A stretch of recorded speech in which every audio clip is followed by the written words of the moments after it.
Teofimo Lopez and Terence "Bud" Crawford have a confrontation or an altercation at an event, and I guess Terence "Bud" Crawford tried to put his fingers in front of Teofimo Lopez's hand, and Teo slaps the hand out of Terence Crawford.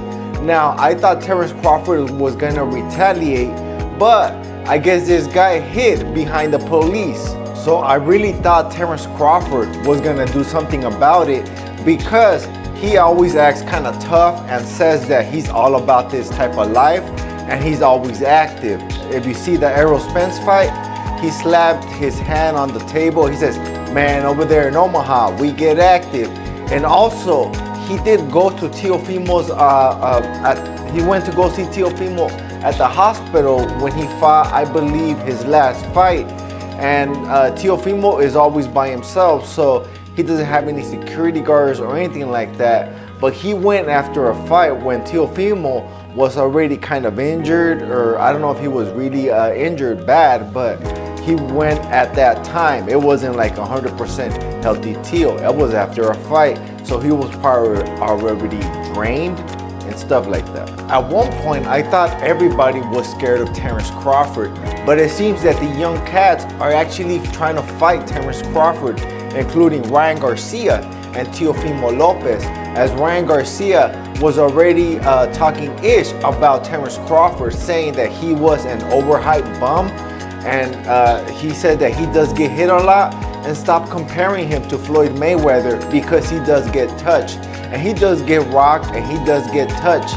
So I mean, I think he's still a great fighter, and he can beat most people at 154. But I mean, there is a lot of holes. Well, not a lot of holes, but there is holes in his game plan. If you see the Madrimov fight, he did not look that spectacular. He surely won, but I mean, Madrimov gave him a hell of a fight. If he was really great, I think people are trying to compare him for the Errol Spence fight, because he destroyed Errol Spence. So everybody thought he was gonna do Madrimov like that, but he was not able to do Madrimov like that. So even if Terence Crawford does get the Canelo Alvarez fight, I believe Canelo Alvarez is too much. It's too much weight for Terence Crawford, and he has not even got acclimated at 154. What makes you think that he is going to be able to get acclimated at 160 or 168? That's two whole divisions. And I personally believe that they are calling out Terence Crawford because they actually think they could beat Terence Crawford, and not for a payday. Because people say that he is one of the faces of boxing, but last time I checked, the faces of boxing made money. So I believe they're trying to fight Terence Crawford because they believe that they could beat Terence Crawford, and they're not doing it for a payday, because the last time Terence Crawford fought, he lost money on his event. I believe it was like $10 million that they lost for Riyadh season.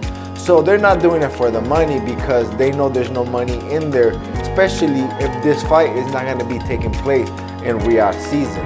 If they're going to be taking place with another regular promoter or regular entity, then this fight is not going to sell. I mean, it's going to sell well, but I mean, they're not doing it for the money. They're doing it for the legacy. I did notice that Teofimo Lopez is trying to promote a little more since he started kicking it with Canelo Alvarez.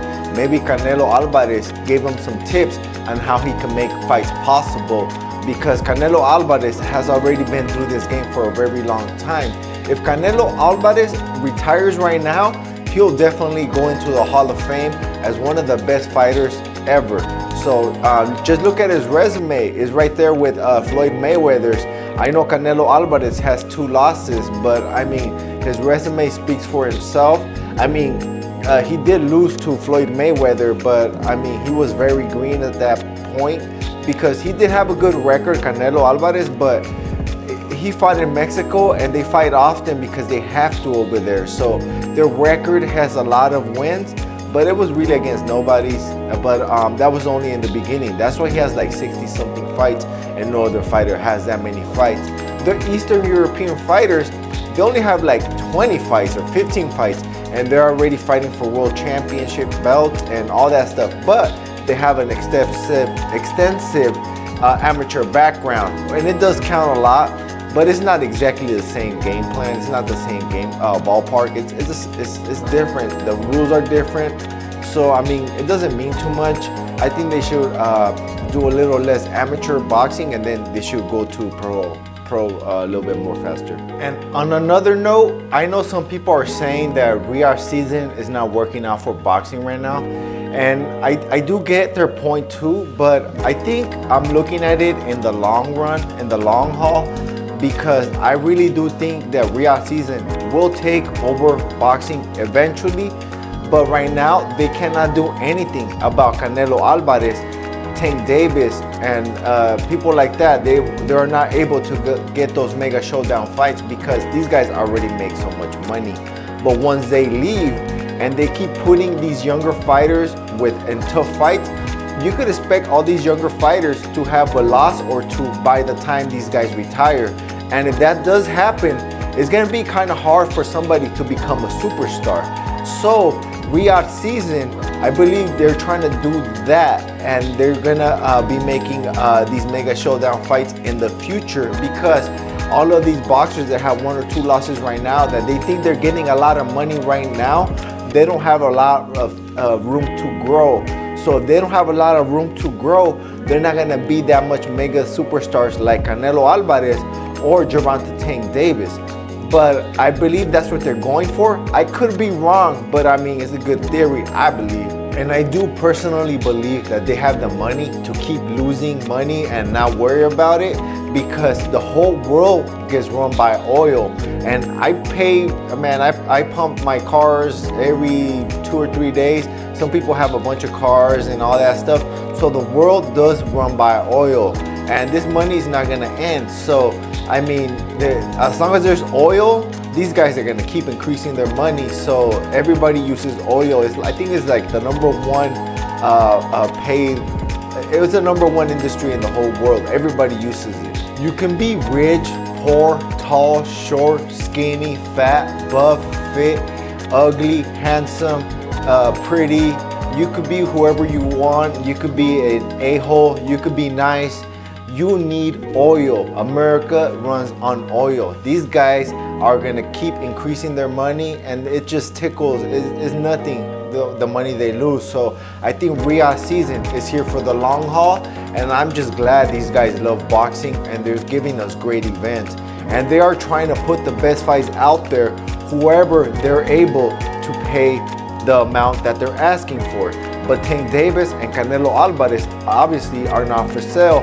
But Canelo Alvarez actually said that he will work with Riyadh season. But I think Tank Davis is the only one that hasn't said that yet.